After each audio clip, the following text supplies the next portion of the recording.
Good morning, Manong Ted and DJ Chacha, as in and sa ating mga listeners. Opo, sige. So, again, dito po sa lahat na mga bayan at lungsod na nakapalibot doon sa Mount Mayon, so far saan ang may pinakamalaking problema ngayon, sir?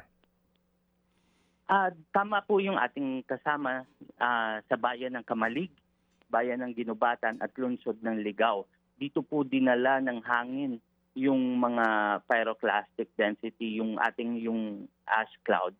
Doon siya tinangay ng hangin. Kaya ito yung nabalot ng abo. Lalo-lalo na yung bayan ng Ginubatan, Manong Ted. And sila po yung nakaranas, yung naapektuhan masyado ng ash falls.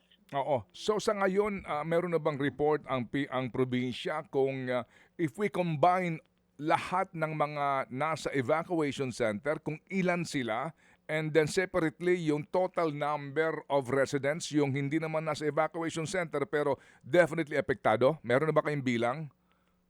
Yes po, Manong Ted. Linawin ko lang, due to the unrest of Mayon Volcano, since January, nakataas na yung alert level 3 natin. So dati na tayong merong 4 na evacuation centers, meron tayong 1,113 families na nakakalat dito sa 4 na evacuation centers. Ngayon, ang bilang naman nung naapektuhan nung nakaraang Sabado, nung ashfall, sa bayan ng Ginubatan, umaabot ito ng 26,000 families.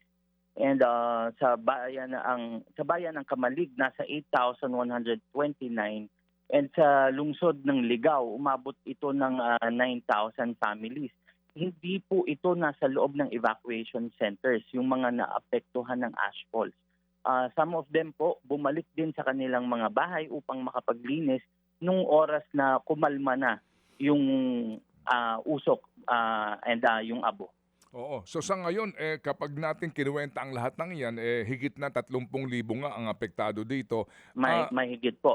Mahigit pa nga. So sa ngayon, ano ang main concern ng probinsya? Kasi alam naman natin na kanya-kanya itong mga LGUs, meron na silang sarili-sarili nilang mga pamamaraan, di ba? Kasi nga hindi na bago ito. Yes. Pero kayo sa probinsya, paano ngayon? Ano ang inyong main concern?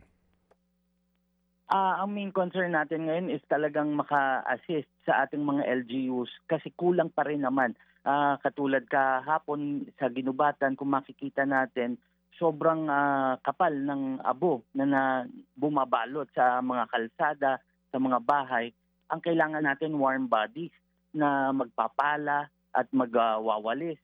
And after that, susumpitin ng tubig ng mga bumbero. Yung mga lorry trucks natin sa probinsya, yesterday nakapag-mobilize tayo ng 5 water trucks na sumusumpit. And ang concern pa natin ngayon is yung kawalan ng supply ng tubig sa bayan ng Ginubatan. So isa yan sa mga tutugunan natin ngayong araw, Manong Ted. At itong binabanggit mo nga na clearing na ito, so far naman ano ang tugon ng DPWH Region 5 dito? Kasi nga sila ang may maraming equipment supposed to be. Yes po, tulong-tulong po tayo, Manong Ted. Actually, Secretary Vince Dizon was here yesterday. Kasama yung mga District Engineering Office and Regional Office, talagang ipinag-utos niya na madaliin ang pag-clear ng mga kalsada. Tulong na ang Provincial Engineering Office at ang mga local na engineering offices ng mga munisipyo. Yun namang usapin dito sa pangangailangan sa tubig. Ano ito?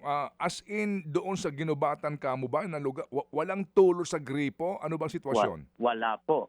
Wala po, Manong Ted. Talagang walang tulo ng tubig sa gripo sa bayan ng Ginubatan. And then yung Ligao, nagpaabot na rin po ng report na baka humina rin yung sources ng tubig nila, so baka kapusin din po. So ito yung talagang binibigyan natin ng pansin ngayon kasi sobrang kailangan ng mga tao yung tubig.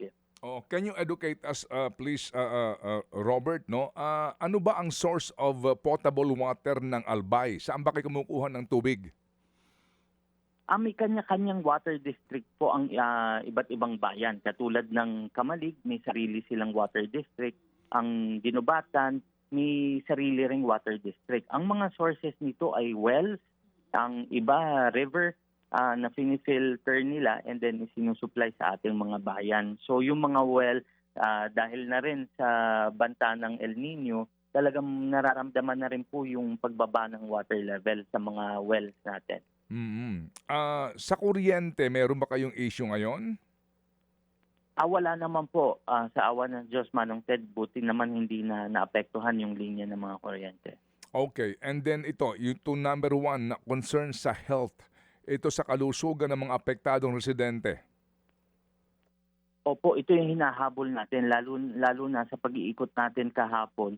Ang kailangan natin is face mask. Sobrang kapal po, Manong Ted. And tuwing dadaan ang sasakyan, talagang nagkikreate siya ng halos cloud behind the vehicle na very dangerous po sa kalusugan ng ating mga mamamayan. Yung face mask na N95 na specific requirements sa ganitong mga pagkakataon, Yes po. kumusta ang supply ninyo para doon sa mga LGUs?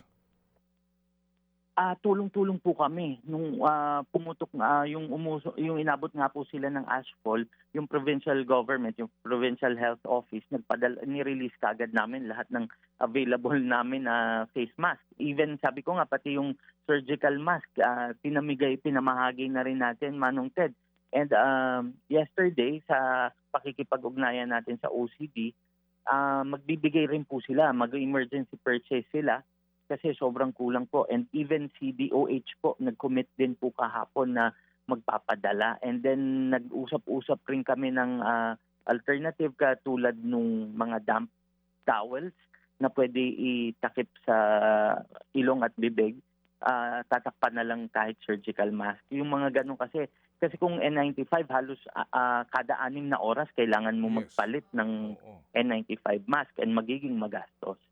Yes. Sir Oscar, ang sabi niyo nga po kanina, January pa nasa alert level 3, ito pong Bulkang Mayon. Sa pakikipag-ugnayan niyo po sa DOST Pag-asa, may possibility daw po ba na iakyat ito sa alert level 4?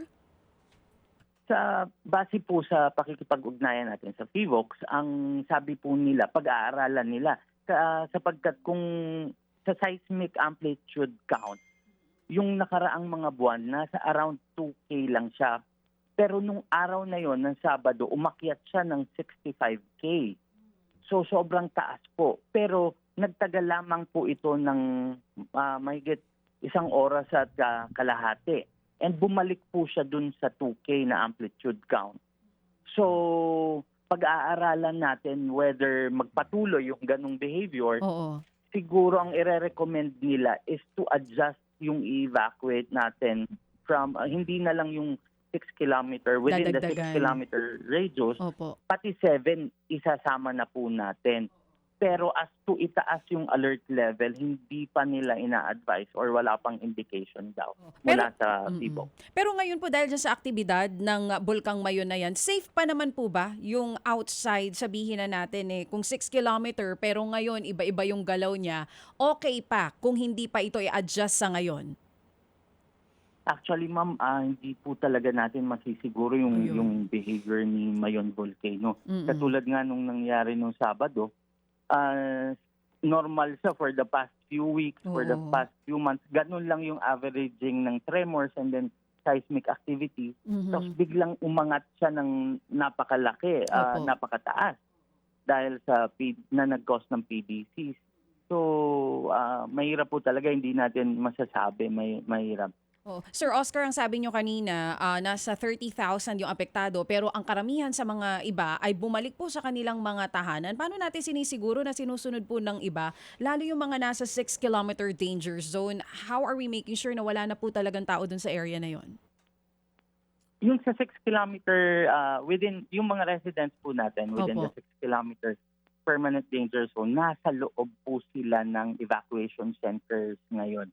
Yung nabanggit po natin na number kanina, na bilang, yung po yung mga tao na nasa labas ng 6 kilometer permanent danger zone, ngunit naapektuhan nung ashfall. So wala po sila sa evacuation centers talaga. Oo. Kaya medyo malaki rin po yung bilang natin. Oo. Okay. Dito po sa binabanggit ng PHIVOLCS na lava flows, rock falls, volcanic earthquake, maging yung sinasabi ni Manong Ted kanina na pyroclastic density currents, alin po dito ang major concern and hazardous talaga for the residents ang binabantayan nyo sa ngayon?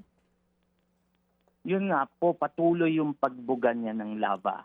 Katulad ng na-mention kanina ng ating kasamang reporter, yung lava na po yun, nagkukos siya ng pag-collapse. And then yung ng lava flow, pag-collapse ng lava flow, yun po yung nag-create ng pyroclastic density current na nagkukos ng ash clouds. Yun po yung tumama sa bayan ng Kamalig and Ginubatan na talagang nag-cause. Ngayon, pinaharap natin na problema, yung ashfall na yun. As to eruption naman, yung hindi naman natin masyado tinitingnan yung scenario na yun. Oh, sige. So, ngayon naka-state of calamity na ba ang Albay mismo, the province, the whole province? Actually, Sir Ted, we requested na for the declaration nung January pa. Even before, subalit hindi na approve ng Sangguniang Panlalawigan. So we will recommend again to the governor, and the governor will again request the Sangguniang Panlalawigan for the declaration of state of calamity, Manong Ted. Okay. Napatawag ba ng sesyon si governor sa Sanggunian today? So far hindi pa, Manong Ted, hindi pa po. Okay, sige. Makikibalita kami ha. And again, kaisa ninyong aming programa nga para sa pagpapalaganap ng informasyon nang malaman ng ating mga kababayan ang inyong sitwasyon dyan. So meantime muna, ang inyong panawagan sa lahat kung ano ang inyong pangangailangan. Well, definitely naman nandiyan ang DSWD. Baka lang may ilang mga NGOs na gustong mag-ambag din ng tulong sa inyo. Go ahead, sir.